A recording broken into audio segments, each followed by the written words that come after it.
Good morning. So I am looking at doing something with this bank here. So it used to be a bank of ivy, but it had a few brambles growing through it, and the owner decided that he'd get it covered in wood chip because that will kill off the brambles. Well, unfortunately it also killed off the ivy, so we've got a bare bank here. I did think of just covering it with grass seed and seeing if we can get grass to grow on it. Unfortunately we've got free-range chickens here and they like to dig, so we'd end up with some very fat chickens and no grass. So we could possibly do it with turf, but I know the owner's not going to pay out for turf, so I've decided that I'm going to turn it into a fern garden. So yeah, so I've got some bits over here, so let's go through what I've got. So one of the biggest things you need when you're building a fern garden, other than ferns, is interesting logs.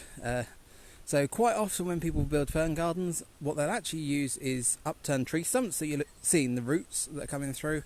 I've got these absolutely wonderful twisted oak branches here from a dead oak that we had cut down, and I absolutely love these. They've all got such interesting character, all the lovely sweeps on it, and even this piece looks quite plain. When you look up close on this, you've got all those wonderful swirls in there. It's like Vincent van Gogh in there.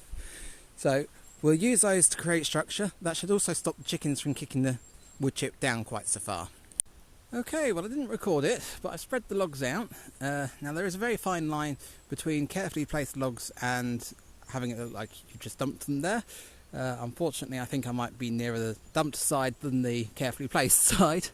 But I tried to lay these out so that the interesting features were visible and also still have them holding the soil back. So the plan is to plant ferns in any of the curves that are in there.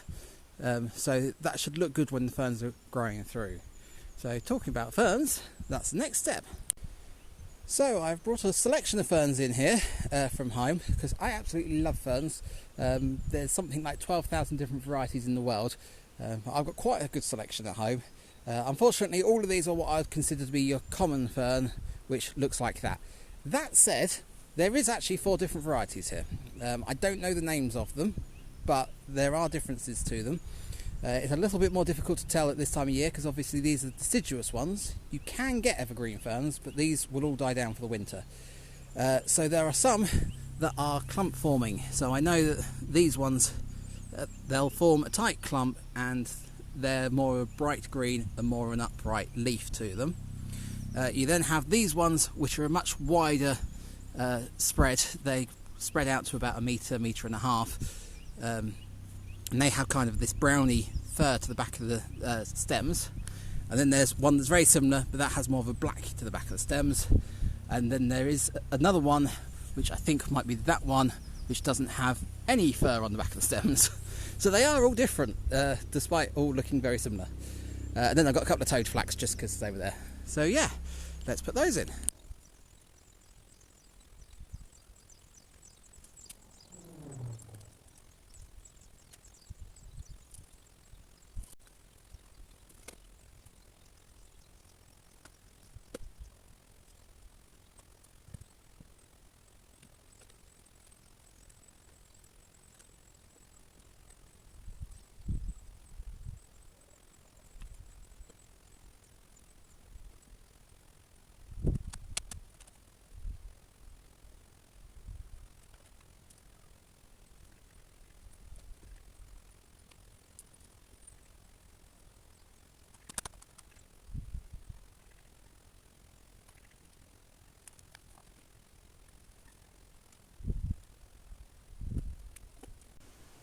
Okay, well that's all the ferns carefully positioned and planted now.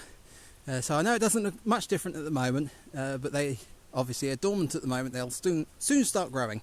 And I went to plant a fern here and I noticed there's already one coming up. So yeah, that's what we're soon going to see on here, is all those little spirals. It's almost magical the way they'll just unfurl, and this will all fill out. So probably another month and it'll be looking good. So yeah, if you enjoyed this video, do make sure you subscribe, because I'll try and do an update on this. And then we've got various other things going on, so yeah. Alright, I shall end this video here, and I'll see you later.